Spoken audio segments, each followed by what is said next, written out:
Le Royaume-Uni vers l'éradication de la COVID-19. Lancée hier mardi à Londres, la campagne de vaccination contre la COVID-19 fait déjà ses effets. Margaret Keane, âgée de 90 ans, est la première bénéficiaire de ce vaccin de l'alliance américano-allemande Pfizer-BioNTech.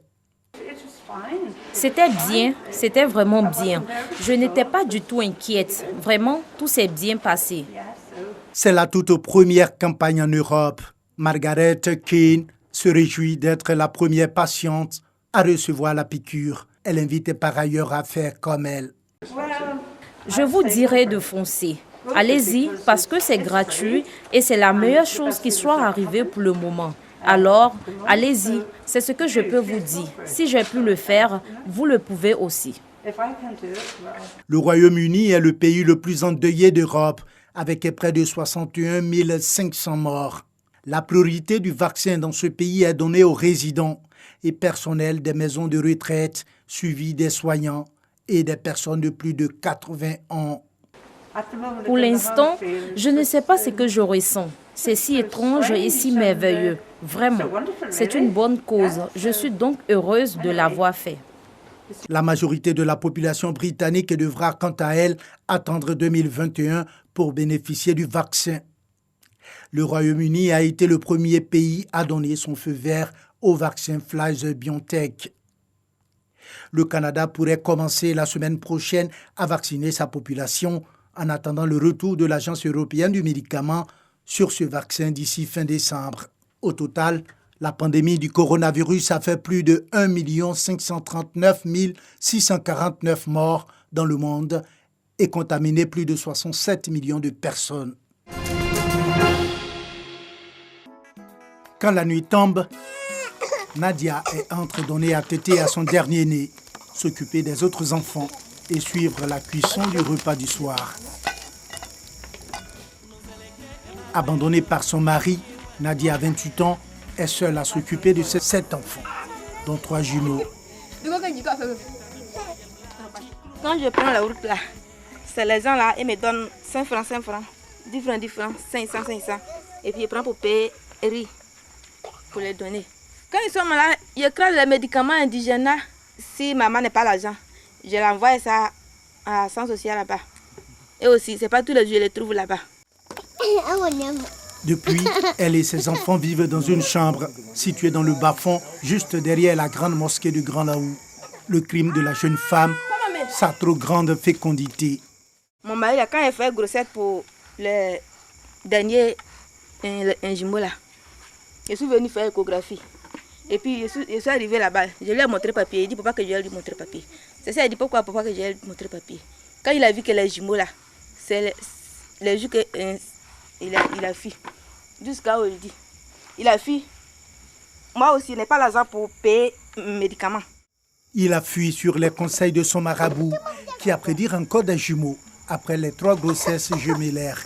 En attendant que le père de ses enfants ne revienne à de meilleurs sentiments, Nadia et ses 7 enfants sont vulnérables. Ce matin, elle et ses enfants se préparent à aller au centre social. Quand mes enfants ils sont malades là, c'est m'aider un peu, donc j'en vais là-bas. Se déplacer avec les 7 enfants est un défi. Serge a déjà assisté à un des voyages de Nadia. Je partais dans mes tournées dans un village et je vois Nadia avec 7 enfants. Je viens devant le guichet, elle demande à avoir un ticket. Moi-même étant passager, je dis comment un ticket avec tous ces enfants-là? Non, c'est pas possible. Et elle a commencé à se plaindre qu'elle n'a pas les moyens, elle a l'argent d'un ticket et puis on refuse de la prendre. Elle et ses 7 enfants. Et elle allait voir les transporteurs, les syndicats d'à côté, et lui ont dit de partir plaider.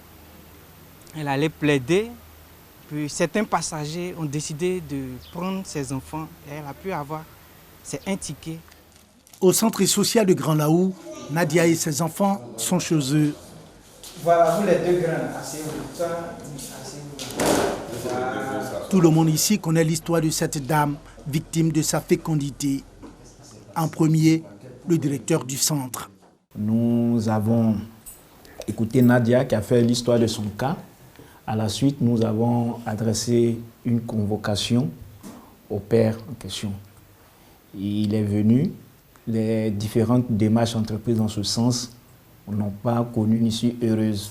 Le père des enfants qui persistait à ne pas accompagner, à prendre en charge ses enfants, nous avons finalement opté pour une orientation au niveau du tribunal, la section de Dabou. Le centre social l'aide dans la mesure de ses moyens depuis qu'elle a été abandonnée par son conjoint. Quand les enfants ne se portent pas bien, qu'elle vient, nous lui disons de partir à l'hôpital. Et pour la circonstance, nous demandons à un de nos collaborateurs de l'accompagner.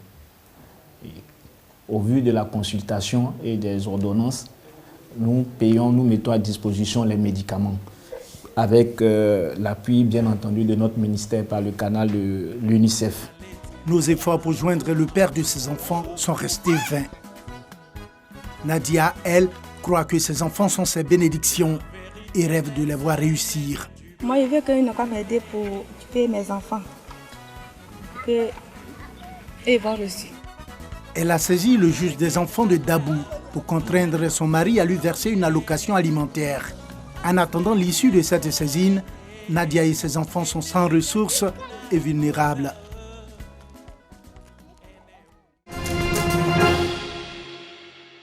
Oufouékro, cité située dans le centre de Cocody, commune huppée du district d'Abidjan, du nom du père de la nation. Il avait construit cette cité pour loger son petit personnel. Parmi eux, le doyen Honoré, qui a servi comme chauffeur chez les Oufoués. En ce jour de commémoration du décès de son ex-patron, Honoré dépoussière un portrait qu'il garde soigneusement depuis des années. Oufoué, chez moi, c'est un dieu. C'est mon dieu. Donc, dans ma maison, tout ce que j'ai comme photo, c'est Oufoué-Boigny. Le 7 décembre 1993, Honoré s'en souvient aujourd'hui encore comme si c'était hier. Une journée noire, dit-il. Le jour du décès du président Oufoué-Boigny, j'étais de permanence. On a fait la permanence jusqu'à 6h, 6h30 par là. On a vu le professeur Bondiran prendre sa voiture. Et on a interpellé, on dit, professeur, c'est comment? Il dit, je rentre à Abidjan. Et mon collègue m'a dit, Honoré, les grands docteurs là s'en vont. Vraiment, je suis inquiet. Ça n'a pas duré. Nous avons vu monsieur le doyen, le papa, le grand-père Aboulaye Diallo.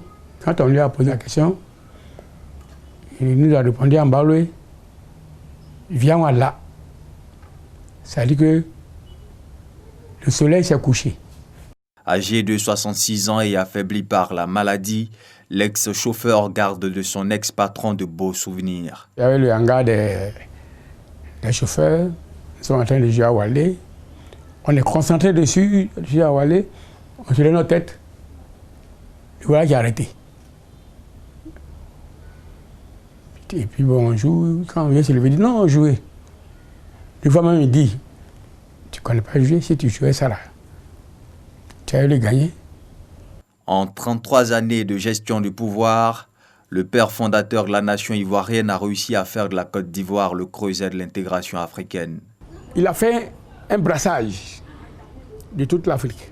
Le président Oufoué a dit, la Côte d'Ivoire c'est comme une rivière qui ne tarit jamais. Chacun vient, il trouve de l'eau à boire, il s'installe.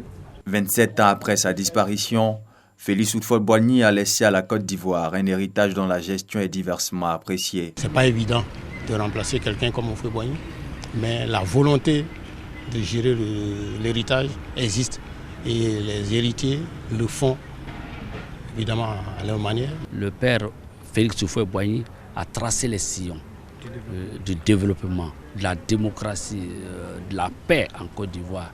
Et aujourd'hui, son fils, son unique fils, comme je l'ai dit tantôt, est en train de poursuivre l'œuvre du père parce que tenir l'héritage, ce n'est pas donné à n'importe qui. Cette œuvre de réconciliation, il a tendu la main à son frère aîné, Henri Konan Bédié, et il a remis le passeport de Gbagbo. Depuis que le président Houphouët est parti, la Côte d'Ivoire a connu un système de crise Il y a eu d'abord le coup d'État de 1999, après la rébellion de 2002. Je pense également que ceux qui sont aujourd'hui les acteurs politiques dans le temps n'ont quand même pas de responsabilité dedans. Mais je pense que le plus important, c'est qu'aujourd'hui, la Côte d'Ivoire amorce un tournoi assez important. Décédé à 88 ans, le président Houphouët-Boigny était un homme de paix, de dialogue, de partage, mais aussi de justice, des valeurs que les Ivoiriens entendent voir perpétuées par les acteurs de la classe politique.